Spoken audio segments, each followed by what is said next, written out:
Hello again everyone, and welcome to Stitch Bliss Corner. Mary Rowse here. This is going to be my Elizabeth video, and I've been thinking about how to present this because again it's all so vast, that particular subject, Elizabeth, and I thought I'd just make it fairly loose. I'd like to just go over a summary of her life, and I just want to concentrate on her family and her motivations for what she did in her life, and the loves of her life. Well, one real love of her life, but she played off a lot of men against each other in order to keep her status and her position. And I shall explain what this is all about quite shortly. And then I'm going to take it off because it's fairly heavy. It's a horse brass. I'm going to follow Michelle Bendy Stitch's advice because I was mentioning to her about how I was going to do this episode on Elizabeth, and she suggested that I just go with the flow rather than try to construct it in a way, because it's not really a proper history as such. It's more of a dive into it. Okay, so let's get on now to Gloriana, the Fairy Queen, Elizabeth I. And I've just jotted down a few things here about her, just generally, and then I thought I would just go to the books. I'll go to the family tree and go to the books and show you pictures, and as things come to me I shall just talk about those. And again, I may repeat myself, but I'd rather repeat myself than leave something out, so I'm sorry if I do that. Okay, now Elizabeth was born, let's get this other one, born 1533, and she died in 1603. She was born in Greenwich on the 7th of September. Now her mother, Anne Boleyn, had been executed for adultery when Elizabeth was only 2 years old. So when that happened, eventually Elizabeth came into the household of Catherine Parr, who was Henry's sixth wife, and I shall go on about that later. She was very highly educated. She could speak many languages. She could write in many languages and translate in many languages. That's Elizabeth, not Catherine Parr. She had a half sister and a half brother. She was brought up as a Protestant. Let me just see if there's anything else there.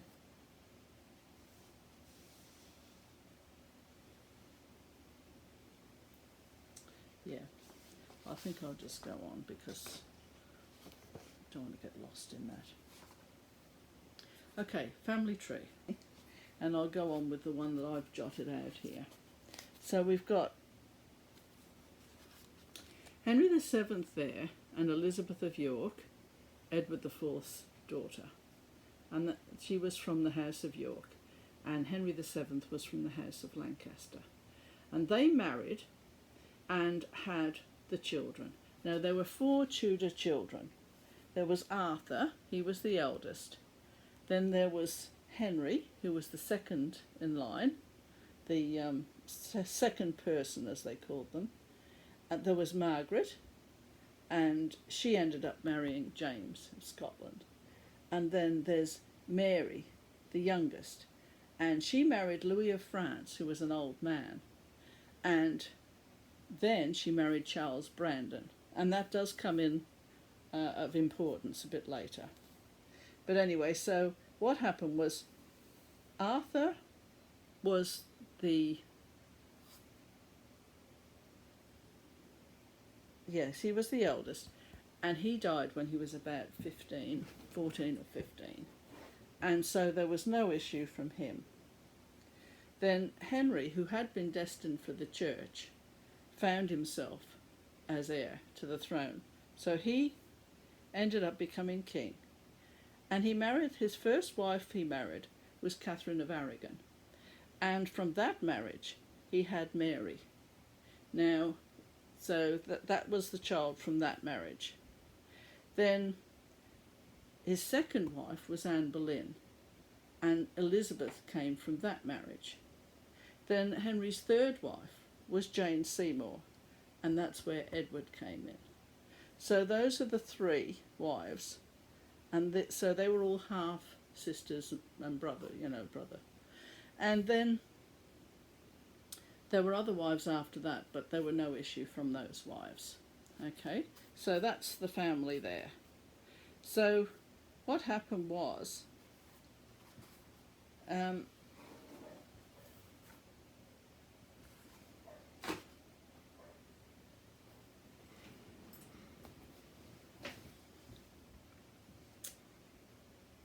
yes, when Henry died, then Edward became king.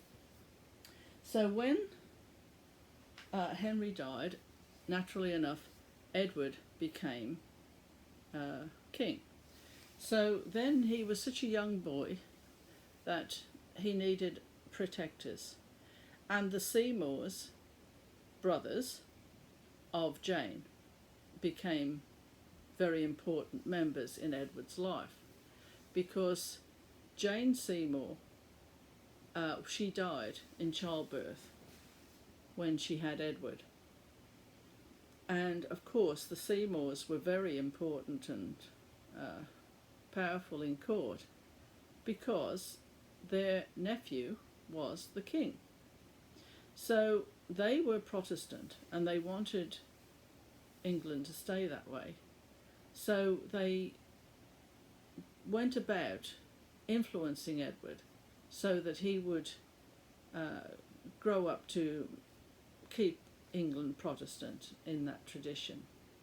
And to that purpose, the two brothers, Edward Seymour and Thomas Seymour, were very ambitious, the pair of them. So there's a lot of sibling rivalry between these two men. And I shall show you some pictures about what they look like and everything else very shortly. So you have to imagine there's Edward there with these two guys telling him what to do. Now, the eldest one, Edward Seymour, he was the protector of Edward, the king. And the younger brother, Thomas Seymour, was very jealous of his brother's position with the king. So what he used to do, he was Lord High Admiral, this Thomas Seymour. So he used to give Edward money and little favours. He used to go around and entertain him, take him off somewhere and do whatever boys like doing and all that. So he used to curry favour with Edward the king. And his brother was always annoyed. He was always looking over his shoulder to see what Thomas was up to. Anyway, to cut a long story short, Catherine Parr, that was the last wife, that she outlived him. Now, she had been, before she met Henry, or, personally met him, she'd probably seen him in court plenty of times, but before his eye fell upon her and he decided he wanted her as a wife, she was in love with Thomas Seymour, as it happens. And Thomas Seymour had basically said to her, look, I'm not going to go near you if Henry fancies you. Maybe later on down the line, but not now. So she probably saw the sense of this and married Henry. And then, of course, when Henry died, the way was open then for Thomas Seymour to marry Catherine. Catherine was very happy to do that because she loved him. But Thomas's emotions were probably less than romantic, really. He's supposed to have loved her, but who knows. Anyway,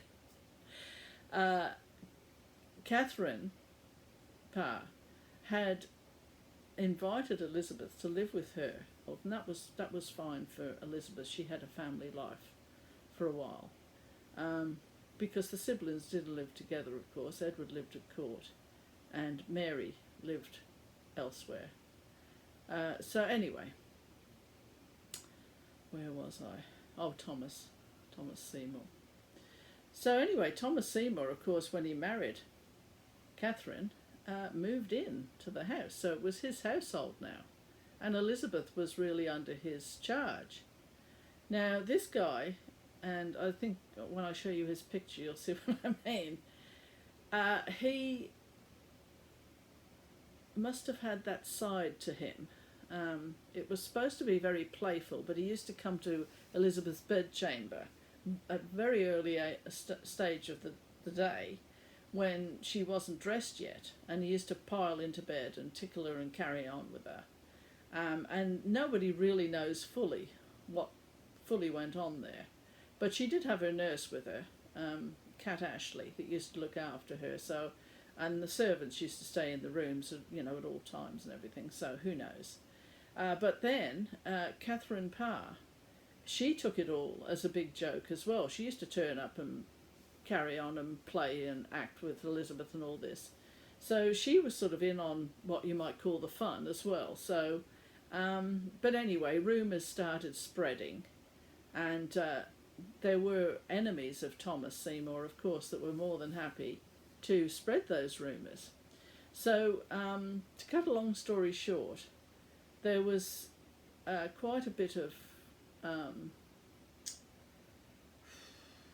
well, let's say that Thomas got a bit too big for his boots, and he went to the palace one night to kidnap Edward and take him from his brother's care. And then there was supposed to be, at the same time, that Lady Jane Grey was supposed to be spirited off somewhere as well, to be married off to someone, so that if Thomas had had his way, he was supposed to be going to be marrying Elizabeth, because I should backtrack here. Catherine, Edward's wife, previous Catherine Parr, she ended up dying. She had a baby and she died in childbirth. And so then Thomas saw his opportunity there to go and take Edward under his care, marry Elizabeth, so that he would then be ruling England. This is the mindset of this person, that people said he didn't have a lot of sense. Even Elizabeth said that, he was a man of little judgment, later on when her opinion was asked for. But anyway, so the upshot of the whole thing was that he went to get Edward. He had all the keys to the palace and everything, got to his bedchamber, and the little dog that protected Edward was barking its head off. So Thomas panicked and killed the dog, and then Thomas's brother Edward, the protector, turned up, and Thomas was carted off to the Tower of London. So anyway, so Thomas is in the Tower of London. Elizabeth is banished from had been banished from Catherine's house, and was elsewhere. And then the council sent this fellow out to question Elizabeth about what she knew about what happened with Edward, and the plans that Thomas Seymour was going to marry her. So Elizabeth had to think on her feet, and she denied all knowledge of any of it. She said, well, things happen. I couldn't do anything, my stepfather ran the household, and she said, well, even the servants laughed at the way he carried on. She said, I haven't really done anything. And she also wrote a very caring and loving letter to her brother Edward, telling him that she didn't know anything about what was going on. And Edward was very fond of Elizabeth, so he let that go. So, she got past that little crisis. Then, unfortunately for Elizabeth, her brother died. Edward died. And so then there was a strange little interregnum there, where, so you had Thomas had executed, Edward executed, and then there was an attempt by Northumberland to put his son on the throne with Lady Jane Grey. He married them, had them married. And Lady Jane Grey, because what happened was, just hang on a tick. This Northumberland character, I'm getting bogged down here a bit. Anyway, suffice it to say that this Northumberland character, he insisted to Edward that Edward name Lady Jane Grey as his successor on his deathbed because she was Protestant, and the Privy Council, they were desperate to have a Protestant monarch because they knew that Mary Tudor, the next in line, Edward's half-sister, was Catholic, and that she would bring England back to Catholicism, which they wanted to avoid at all costs. So anyway, what happened was, Lady Jane Grey, she didn't want to be queen. She objected to the whole thing, and she certainly didn't want to marry this Guildford, which I've got a picture of him here.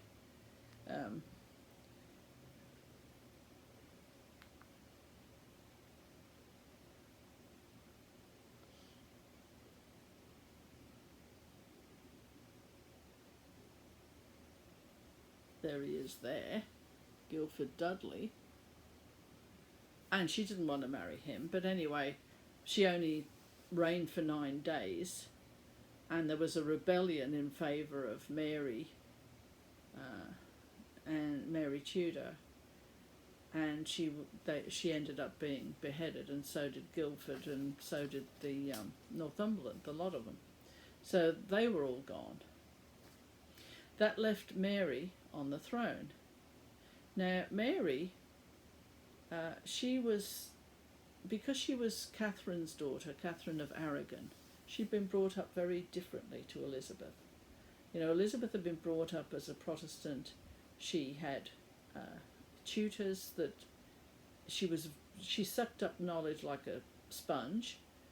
She could speak Latin, French. She learnt Welsh because her grandfather came from Wales.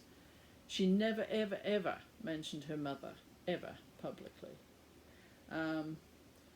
But she always revered her father, and, well, I suppose it was in her favour to keep on harping that her father was Henry VIII, because, of course, she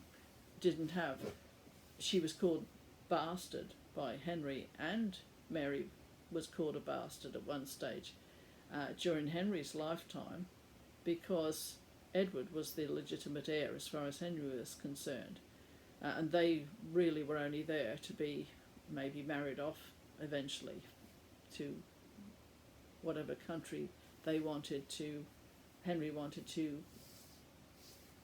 have influence over.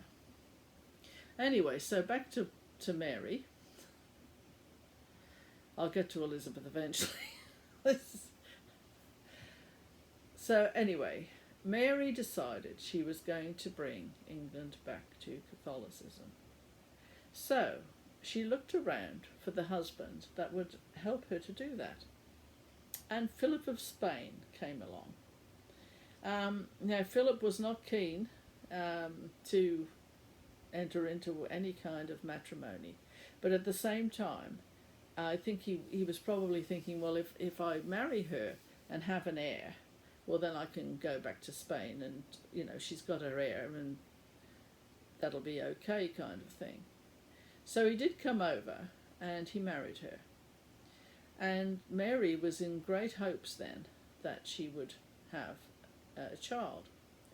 Now, meantime, as you can imagine, all the Protestants in England were panicking and thinking, what are we going to do? You know, we're getting all these, because Mary, of course, it wasn't enough for her to want to bring the country back to the true religion, which is what she felt it was, but she was burning Protestants as well, you know, because the idea was if you burnt them, then they would repent and their afterlife would be right, you know, because they'd been led off in the wrong direction.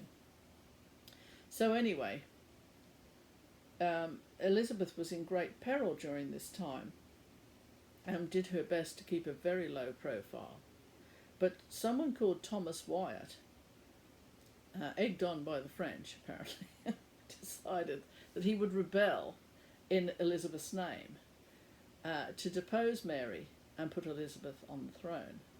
Well, that was overpowered, that rebellion, and Mary emerged victorious. Now, she did forgive the people that were part of that rebellion, and that happened to be at the time Lady Jane Grey and her husband. Mary initially did forgive them, but then she wasn't going to forgive them twice, so that's when they ended up being killed. Anyway, that's by the by. So now you've got Mary sitting there, and Elizabeth is a great threat to her. So she decides that she's going to send Elizabeth off to the Tower. And I've got some very interesting bits and pieces about that. So she ends up, Elizabeth gets sent off to the Tower. And there is a legend that Elizabeth refused to actually step up the steps from the boat because it says, all ye traitors entering by Traitor's Gate or something like that, or Traitor's Gate over the top of this. You know, if you're going along the Thames and you come to the Tower of London, there's an archway there that's low now, but it was sort of on the right level in Tudor times. And you actually went through that gate and up into the tower, and you had to go up steps. And the legend was that she refused to walk up those steps because she wasn't a traitor as far as she was concerned. But then Cat Ashley kind of talked her into walking up them with dignity, I think, eventually. But anyway, so here she is in the tower, and that's where she had met Robert Dudley earlier in her life, because he was in Elizabeth's, Elizabeth had a little tutor, and there were various children that were there, and Robert Dudley was one of them when she was growing up. But and then she met him again in the tower on an unrelated thing. He happened to be in there as well, and they forged, legend says anyway, that they forged a friendship in there. And I should imagine that for Robert Dudley, it would have been probably quite precarious to have a friendship with Elizabeth, because Mary was on the throne, so it would have been in his interest to have very little to do with her. But maybe a little bit of that love spark was there, and they just couldn't help themselves. Let's hope that's what it was anyway. So there we are. We have Elizabeth in the tower and Mary on the throne. So what happened then was Mary tried to get Elizabeth executed on trumped up charges, basically. And it didn't work. The council wouldn't have any of it. And so eventually Mary thought that she was pregnant, but she actually had a growth in her womb, and she ended up dying. And then the kingdom went to Elizabeth, and the legend is that the messenger came out to her, and Elizabeth was under a big oak tree, and he gave the ring that Mary had worn all her life, or her betrothal ring from Philip. They took that ring to prove that Mary was dead, gave it to Elizabeth, and Elizabeth put it, when it was put in her hand, she clasped that hand and said, "This is the Lord's doing, and it is marvellous in our eyes." So even then, the moment that she got that ring, she was the royal we. She was our eyes. She was already seeing herself as queen. So then, I mean, she was only 25, and I should imagine most of the men in the court were thinking, well, who can we marry her off to that will maximise our power over her? But they really underestimated Elizabeth. She made Robert Dudley the horse master, master of her horses, which allowed her to have constant contact with him. Because, of course, he actually, by this time, was already married. He was married to Amy Robsart, and Elizabeth actually went to their wedding. You know, I mean, it was quite open that he married her, because, of course, in those days, it was very important on all the aristocracy to have an heir to pass everything on to. So, you know, it was his duty to marry. But they still had great regard for each other. So then it was Elizabeth's job then to use her brilliance at surviving. She was the ultimate survivor. And she gathered around her men of wise counsel, shall we say. William Cecil, he became her, greatest advisor. And then Francis Walsingham, and I'll show you him now because he was the one that was in charge of the security. I'll just get his there. Oh gosh, what have I done with him? The spy master. And just look at those eyes. This person that painted this captured that look. He's a man of secrets. And you can imagine him across from the table from you if he'd called you in for questioning. You'd look at those eyes and you'd think, he knows everything that I do. Best to confess and avoid all that torture. That's Francis. So he was another one. And then William Bacon became master of the keys, protecting the treasury and all that sort of thing. So she set about then creating her court. And I think it was all going quite well. I think she was pretty happy with, Robert Dudley was sort of there a lot, and that was fine. His wife, he left in the country a lot, Amy. And I think Robert was wanting to advance himself. And then came the terrible news that Amy Robsart, Robert Dudley's wife, had died in their country home. And she'd fallen down the stairs, and the servants, she sent the servants all off for the day to go to a fair or something. And when they came back, they found her at the foot of the stairs. Now, Robert Dudley was nowhere near. But of course, the rumour then was that Elizabeth's horsekeeper had killed his wife to marry Elizabeth.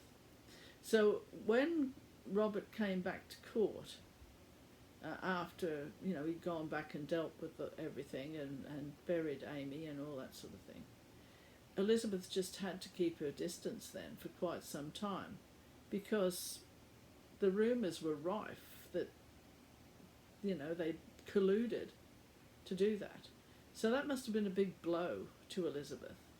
And, Robert Dudley, well, he was finished as far as the marriage stakes went with her. So then that was a big crisis there. Then after that, Elizabeth, basically when she took the crown, she said she wasn't going to marry anyone, and she said that she was married to England, and that as far as it was going to go. But at the same time, if any foreign dignitary came along, William Cecil was always sort of in the background saying, well, how old's your king? You know, is he looking for a wife? Depending on which country it was and who they wanted to influence. And so he was always working away to find a husband for her. And there were times when Elizabeth just let them think maybe she would marry one of them. So, you know, she always used to play them off against each other. And I think that was very clever of her to do that. You know, they were never, naturally enough, they all wanted to keep in favour with her because who knows, maybe she would marry their king or whoever it was that was leading their country. And she led them a merry dance for many years. Now, I suppose I should tell you now about this. I shall just snip it off now, because this is only string holding this on. I don't walk around with this on all day long. It's a horse brass, actually. And this is Warwick. That's the Earl of Warwick, Dudley. That's his symbol. And it's the bear and the ragged staff there. The bear and ragged staff. And that was Robert Dudley's symbol for his house. So, now what else happens with Elizabeth? There was a relatively serious marriage proposal that nearly went ahead, and that was Catherine Medici's one of her sons, and he did come over, and Elizabeth called her his little frog, because he wasn't great looking, and he apparently he was just a little bit bent over or something, and she was quite tall up against him, and they must have looked like a bit of an odd couple because she was older than him at the time. You know, he was a younger man and everything. But at the same time, they seemed to get on pretty well together. And if she was tempted to marry anyone, it could have been him. But I don't seriously think anything was ever going to come of it. I think she spent most of her time making out, oh yes, I might be doing it. But, I mean, when you look at her being an extremely logical person, she would have sat down, I should imagine at a very early age, and considered the options of what would happen if she did marry. And she obviously thought, well, it's a quick way out of this world, you know, because Philip of Spain, apparently, after Mary had died, Philip was cast his eye on Elizabeth. And, you know, I mean, what good would that have been? I mean, if she'd have married another king, he would have wanted to rule England, wherever he came from. And the British people, the English people, would not have put up with that. They would have rebelled, probably. Then you had the threat of Mary, Queen of Scots. She was, you know, imprisoned in England. She'd started out her life, Mary, in Scotland, and then she'd gone over to France and married the Dauphin of France, the prince over there, Francois. And he had died. And Mary had gone back to Scotland to be Queen of the Scots. And through all sorts of machinations that happened to her that I've done in a previous video, she ended up being prisoner in England for nearly 20 years. And she was a constant threat to Elizabeth in those years because, you know, any plot could form around Mary. And plots were formed around Mary. Quite a serious one, the Babington plot, where they wanted to release Mary and then march in and take Elizabeth's throne from her. The Pope had said that anyone who killed Elizabeth, you know, was good. Yeah, it was a good thing for that to happen, for England to come back to Catholicism. So Elizabeth was in constant fear for her life. And this is where I can just show you this particular garment, where it would have been, this is what happened. There are no clothes that survive from Elizabeth's time, but when she died there was an effigy that went on the top of her, you know, the cortege as it went along. There was a a model of her, if you will, on the top of it. And the actual corset on that, because they dressed the effigy up in Elizabeth's clothes, and this is the surviving corset. I mean, this is from an old, what was she, 60 odd when she died. So just look at that. But you can see all the stays in there, these stays. That would have protected Elizabeth from knives. So when you consider the threat to Elizabeth's life, to keep Mary prisoner for all those years, when she was constantly being told by William Cecil and Walsingham, look, you have to dispatch her, you have to bring her to trial and get rid of her because she's such a threat. Now, they were not so much, were not so much concerned about Elizabeth's welfare, but more concerned about their own, if something happened to Elizabeth. So, of course, they wanted Mary eliminated. Now, what else have we got here? Oh, yes, so the next threat was Philip II of Spain. He decided that it would be really good for him in the afterlife if he conquered England and replaced Elizabeth with a Catholic monarch of some sort, probably himself. So, the Spanish Armada was built, and these were great big ships that Spain had spent quite some time building, and he was going to invade England and take the crown. What happened was, the English, they did have a navy, and they were smaller ships, and it turned out that they were more manoeuvrable than the big Spanish galleons that came over, this great armada of, hundreds of ships coming over. And by the weather was very bad, which suited the English ships, and the Spanish armada was defeated. But Elizabeth went down to Tilbury Docks, and this is part of her speech. She said, "I know I have the body of a weak and feeble woman, but I have the heart and stomach of a king, and of a king of England too, and think foul scorn that Parma or Spain or any prince of Europe should dare to invade the borders of my realm, to which rather than any dishonour shall grow by me, I myself will take up arms. I myself will be your general, judge, and rewarder of every one of your virtues in the field." That's when she was talking to the troops up on her horse. And what a magnificent sight she must have been there. In those days, if you were a monarch, you were a warrior as well. And she was showing herself to be a warrior. What a brilliant woman she was. Of course, it was Elizabeth's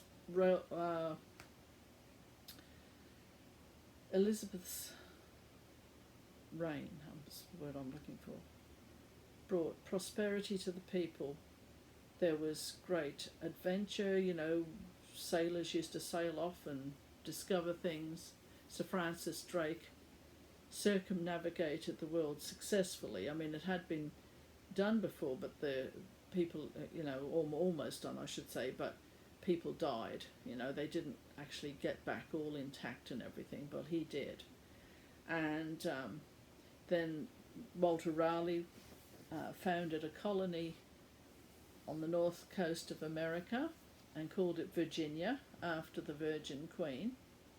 And then there was Shakespeare with all his plays and everything. So it was known as a golden era. Even in Elizabeth's time, she was an icon, And of course, the clothes that she wore emphasised this. So then, time went on, and it was coming towards the end of her life. And Leicester, that's Robert Dudley, had been created the Earl of Leicester. He was always fighting, somewhere or doing things for her and everything. And he got ill, he became ill, and he sent a letter to her. And this is the letter that he sent. That's his writing there, that's his last letter. And it says, I most humbly beseech your majesty to pardon your poor old servant to be thus bold in sending to know how my gracious lady doth, and what ease of her late pain she finds, being the chiefest thing in the world I do pray for her to have good health and long life. For my own poor case, I continue still your medicine, and find that it amends much better than any other thing that hath been given to me. What a charmer! What a charmer! Thus hoping to find perfect cure at the bath, with the continuance of my wonted prayer for your majesty's most happy preservation. Yeah, he must have gone somewhere for the baths, you know, to take the salts in the baths. I humbly kiss your foot from your old lodging at Rycote this Thursday morning, ready to take on my journey by your majesty's most faithful and obedient servant. Even as I had writ this much, I received your majesty's token by young Tracy. And then she actually wrote on that letter, his last letter, and she always kept it in a box at her bedside. And here's another little thing about Elizabeth too. She never mentioned her mother publicly, as I mentioned before, but she always wore a ring. And the ring, when she died, and it was taken off her finger to take to James of Scotland, who was her heir because she didn't have any children, so Mary, Queen of Scots' son, became king of both Scotland and England. So when Elizabeth died and the ring was taken off her finger that she always wore, it was sent to James of Scotland to prove that Elizabeth was dead. And when they took the ring off her finger, see how there's a little hinge there? And there's a more front-on picture of it. Actually, that almost looks like a B there. I'm sideways on B. Anyway, they found inside a picture of Elizabeth and somebody who looked very much like her mother, Anne Boleyn. So, she may have never spoken her mother's name, but her mother was in her heart, that is for sure. So, I think that was probably Elizabeth's little secret that she had, that they didn't know that she carried her mum with her all the time. And here is a picture also of Elizabeth. Oh, sorry, I beg your pardon, that's not Elizabeth. Just the corset and the garment that went over the top of it. Okay, so that's all. There was a dalliance with the Earl of Essex, who was a very young man who fancied his chances with Elizabeth. And I think she just, you know, he was a bit of a distraction in her old age because, you know, he took interest in her and everything. But he ended up falling foul of the whole thing and being executed, so I won't really go into him. Okay, so I think now I'm going to go through some of my books and some of my pictures, a la Bendy Stitch's advice, and wind everything up. So, here's the book Elizabeth by Neville Williams. And so now when I mention things, you'll have hopefully have heard earlier on and know what I'm talking about. Now this particular picture here is Elizabeth. She's standing on Europe, on a map. Overleaf left, Elizabeth I in 1592. This portrait was painted to commemorate her visit of the Queen to Sir Henry Lee, her champion at the tilt, in September 1592. The Queen's feet rest on Ditchley in Oxfordshire, where Lee staged a famous entertainment. Oh, well, she must be standing on England then. She's not standing on Europe. There's the picture there. And the stitching that I'm going to be doing probably later this year, because I'm got so many things to stitch, it's ridiculous now. And there's the picture. So it's very, very similar to, you can see where the inspiration came from. And that's from the New Stitches issue 16 that I haven't even picked my material out yet. But when I do her, I'm going to do Elizabeth's signature in couching underneath her, as I did with Henry. Now then, I'll just show you the tied letter, as it's called. And if you recall, I did say that Mary had Elizabeth arrested and sent to the Tower. And when the soldiers came to get Elizabeth, she managed to poach one more day, because she said she wanted to write a letter to Mary and she needed time to write it out. And of course they allowed her to do so, and by the time she'd done that, the tide had turned, so she had one more day of freedom. And this letter also shows the canniness of someone who was in her 20s and who had her own survival very much at heart. When she'd written her letter to Mary, professing her innocence and asking for mercy and all the rest of it, she was concerned that someone might come along and add something underneath her words that might have been incriminating. So she did those lines across there to stop anyone putting anything in there. And then her beautiful signature, just there, she blotched it. But, that's her writing. So she was an amazing person. Now what have we got here?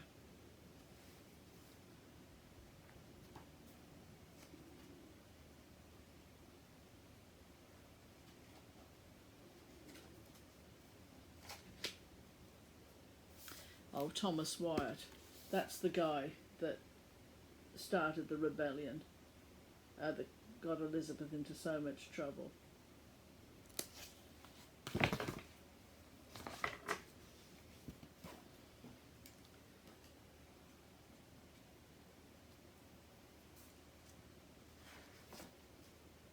There's her parents, Henry and Anne.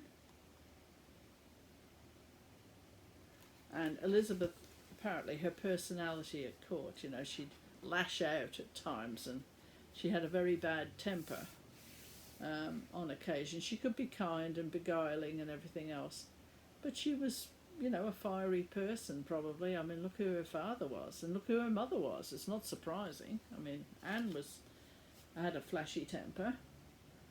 And there's Elizabeth looking very pious at a young age, and she's got her finger in the Bible there.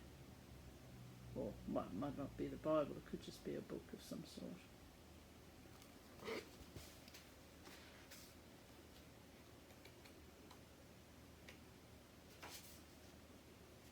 Now there's Catherine Parr, the one that was so kind to Elizabeth, the sixth wife of Henry VIII. And then we have the very ambitious Thomas Seymour. And he's got a look of somebody who's likely to do something rash and reckless.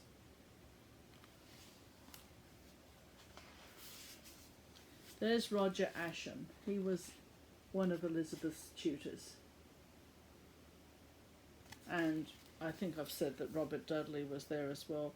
Roger Ascham, Elizabeth's tutor, He found Elizabeth exceptional at languages both ancient and modern, and always regarded her as his brightest student.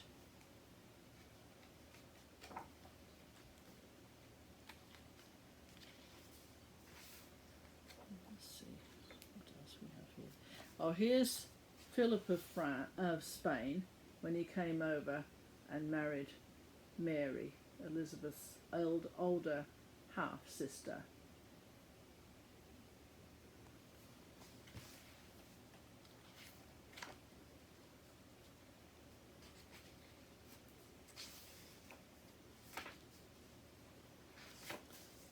There's her, Elizabeth in her coronation robes.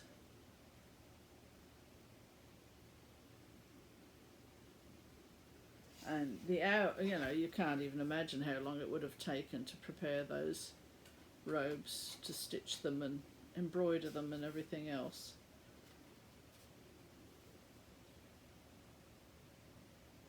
Now there was a plot at one stage for Thomas Howard, the Duke of Norfolk, who was Catholic, that he would marry Mary, Queen of Scots, when she was imprisoned.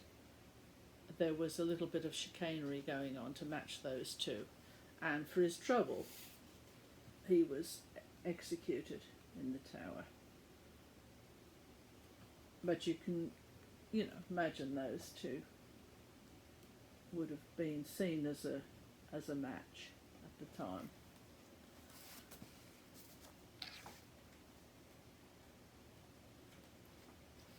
Now here's Elizabeth with all the men of the court carrying her aloft, which is probably just exactly how she wanted it to be. I mean, she had to be the way she was. Imperious and haughty with them.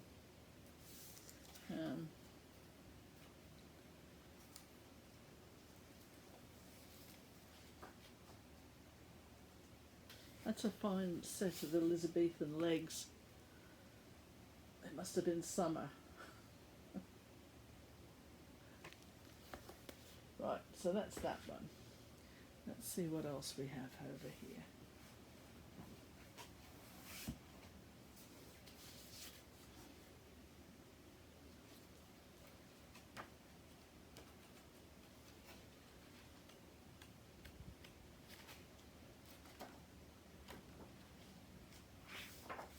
There's another picture of Elizabeth's half-sister Mary, and I think the hardness, the harshness of her life and the concern and worry over her mother and the way her mother had been cruelly treated, it all shows on her face.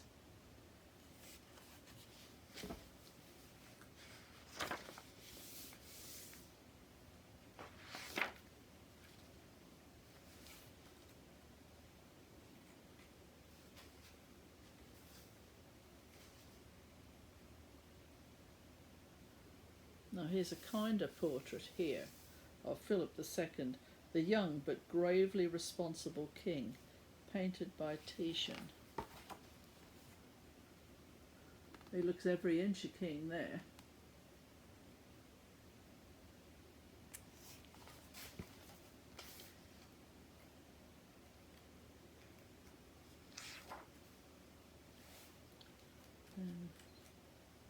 This book here is the Spanish Armadas by Winston Graham.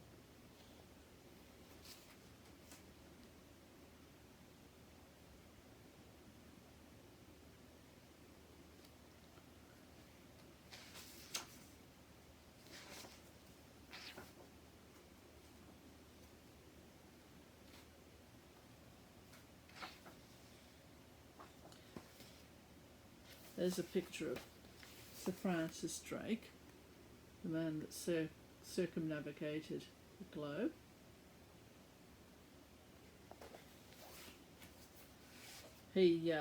Legend had it that he was playing bowls when the Armada was advancing.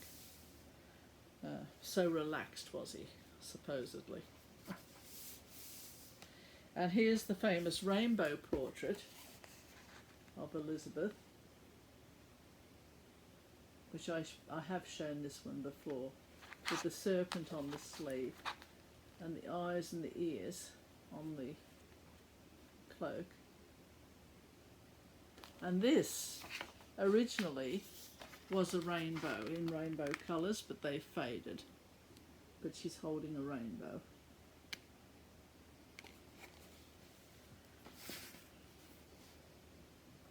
So called from its inscription meaning no rainbow without a sun, where fame is represented by the eyes and ears on the fold of the cloak and wisdom by the serpent on the sleeve. So that's just the explanation for that picture. And then we have on the other side the splendid Robert Dudley, the Bear and Ragged Staff. And is it on there? It's probably got other symbols there, but there he is. Destined never to be king. But the dog likes him. Look at the dog looking up at him.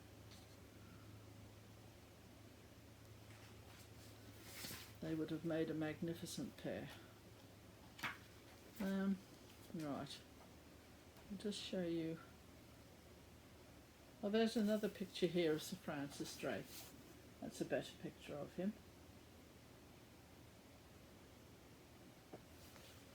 Adventurer extraordinaire.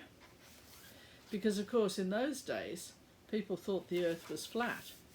And when Sir Francis Drake headed off, they thought he was just going to drop over the horizon and they'd never see him again. So, I mean, you had to be pretty brave, didn't you?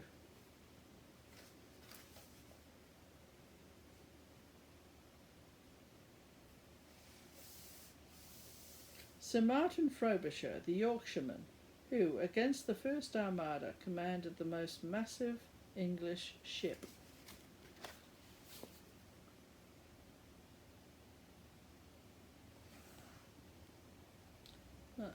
That's a gun he's got there, a pistol in his hand. So you wouldn't be trifling with him, would you?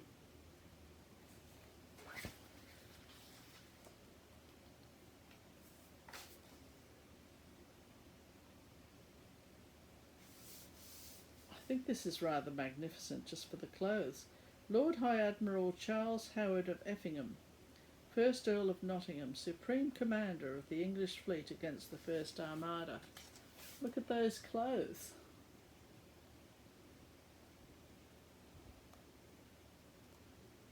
You wouldn't miss him coming down the corridor. Of course, this book concentrates on the Armadas, but I'm just showing you some of the characters here. And here is the wonderful advisor for Elizabeth for most of her life, William Cecil, Lord Burleigh, Elizabeth I's chief advisor, and there he is. And his son, William, became advisor to Elizabeth when this one died.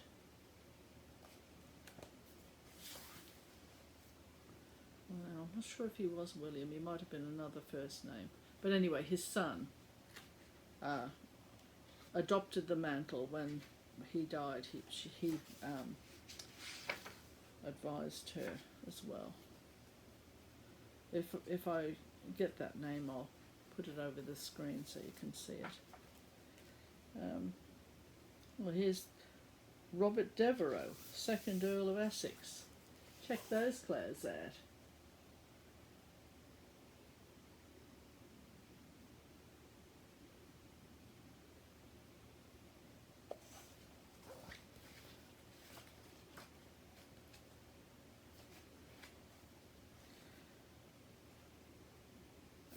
Well, I think I'll finish with that one. Right, I'll just go to this book now. I think this is the last major book, and then there might be a few bits and pieces, and that'll be it.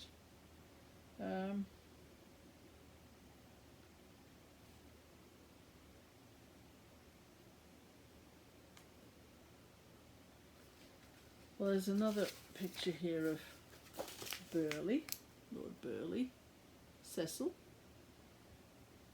The clothes are magnificent. They must have had huge sewing rooms. Now this is supposed to be the Queen dancing with Robert Dudley. She might be doing the Volta, where they, it was considered to be quite risque, because they lift them up and you could maybe see an ankle or something, which probably sent all the men's pulses racing. Oh yes, there's a picture here of Robert Dudley and also Sir Nicholas Bacon, Elizabeth's first Lord Keeper. There they are there.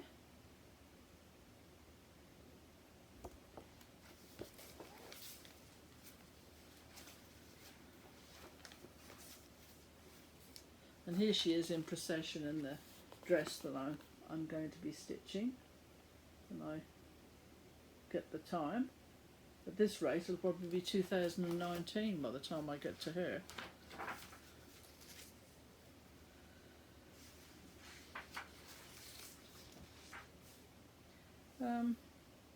Queen Elizabeth at Wanstead House, the home of the Earl of Leicester. Portrait attributed to Marcus Gierarts the elder. The sword at her feet and the olive branch in her hand refer to justice and peace. And you can see she's getting older there.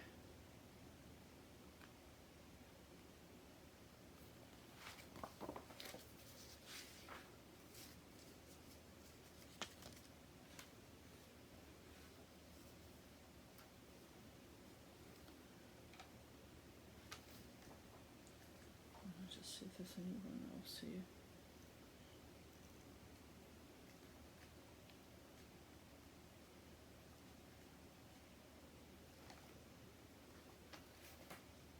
I think someone who was very keen on bows decided to dress her in that. She's got a hand on the globe there.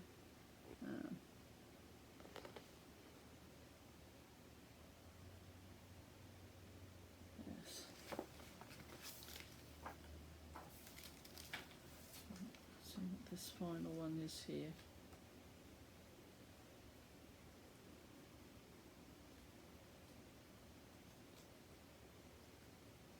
I mean, you could go on forever. Here's Elizabeth. Elizabeth with Time and Death, an allegorical portrait painted after the Queen's death by an unknown artist. Well, I can see why it was after her death.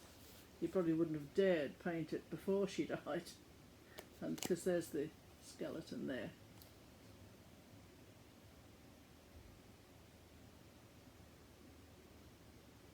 But all that life of, running a court, running a country, running an economy, keeping all the troops in order, fighting fighting one anyway, invading country, and it must have taken its toll on her. But she seems really to have managed very well, by and large. Now, I think there are just a few more things to show you, and that will be the end. This one, classic needlework, create over 20 patterns from the past, Imogen, Stewart. That's this book here. And I noticed this here.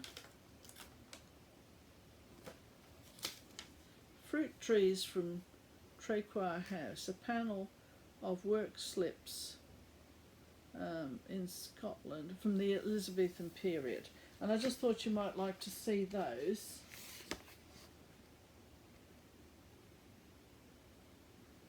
I mean, there's not one bit of fabric that isn't taken up with something on there. Really quite exquisite, isn't it?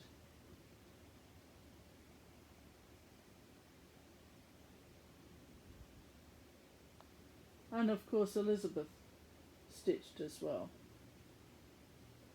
And she did a beautiful book for Catherine Parr that she wrote out herself, with, you know, translation from the original and then another translation of that to something else.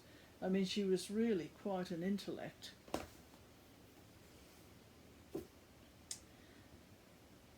I suppose I'll just show you this. What's that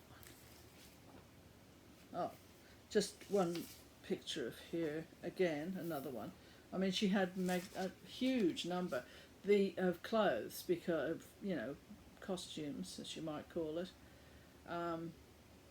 That's where wardrobe came from, because she had a big, you know, such a huge number of dresses that she had a special area, and they ended up, the word wardrobe came from that, apparently. See here, with the sleeves, the undergarment was pulled through to create that puffed effect. But I think in this case, it might not be slashings there. They used to call them slashings, where they'd have an undergarment and they'd have a gap and pull the undergarment through. But on second looking, I don't know if that is or if it's just material they've puffed up. It's a bit hard to tell there. But it took 4 hours altogether to get her ready for, you know, in private she used to wear, you know, plainer garments, but if she was going out for the full court thing, it took about 4 hours to get her ready and then unready afterwards to take her clothes off, because she had to be stitched in to a lot of things as well. Goodness knows what happened if she needed to go to the loo. That must have been quite a performance. And then this is just the tower, just to give you an idea of the terror that that place would have invoked in someone who was heading that way. Right. Well, I don't think I've done Elizabeth justice, really. But, you know, you kind of think, oh, you know, you're going to put something together, but it often doesn't quite come out the way you'd hoped it was going to. So I'm going to go through this. I'll be cutting it in a few places probably, just to make it a bit shorter and a bit less tedious on you. But it's really only for people who are interested in Elizabeth's life and everything. And I mean, there's so much now, you know, so they say that Elizabeth is the most portrayed in the film world of all the monarchs. And I think, you know, well, the one with Kate Blanchett as Elizabeth, that's not bad, really. But there are some real bloopers in there, you know. I mean, somehow or other, when the French prince came over to meet Elizabeth and talk to her, he was putting on dresses and things. I think one of the princes was a bit like that, but it wasn't him, as far as I know. But, you know, they seem to think they can just fictionalise all these massive pieces. I think as long as people go to a film, any film, a historical film, these days anyway, when there's really no serious effort to make it in any way following the accepted history, if you go with that in mind and see it as just pure entertainment, like a soapy or something, then it can be quite good. You know, if you approach it knowing before you go in there what the story is roughly, then it's not so bad. But if you go in there expecting to learn some history by it, you've got to know which bits are accepted and which bits are pure fantasy, really. You know, it's like Romeo and Juliet. My daughter wanted to go and see the DiCaprio version that came out sometime, in the 80s, and it was modern day, and I was, set in a modern day kind of thing. And I said to her, you can go and see it, but I want you to see Franco Zeffirelli's version of Romeo and Juliet with Leonard Whiting and Olivia Hussey, because that was straight out of the Shakespearean play, and it was put in its place, in its times, and it's one of the best Romeo and Juliet versions that you can see. The music is great. The two, the Romeo looks like the right age. The Juliet is perfect. The Tybalt, now who was he played by? Michael York, I think it was. And Mercutio, fabulous. They're all just so well picked, all the characters. So I got her to watch that first, the Franco Zeffirelli version. And then I said, now you've seen that, I said, I'm quite happy for you to see the modern one. Because then she was coming from a position of knowledge of what the original play was, what it was supposed to look like in its context.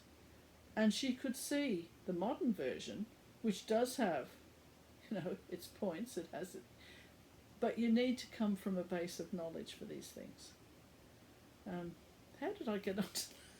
Sorry, oh dear. All right then. So that was Elizabeth. Thank you so much for your company. I really appreciate it. And I am hoping to do another video in the next few days. Either this one will come out first or the other one will. I don't know. But I shall catch you later. Goodbye for now from Mary Rose at Stitch Bliss Corner.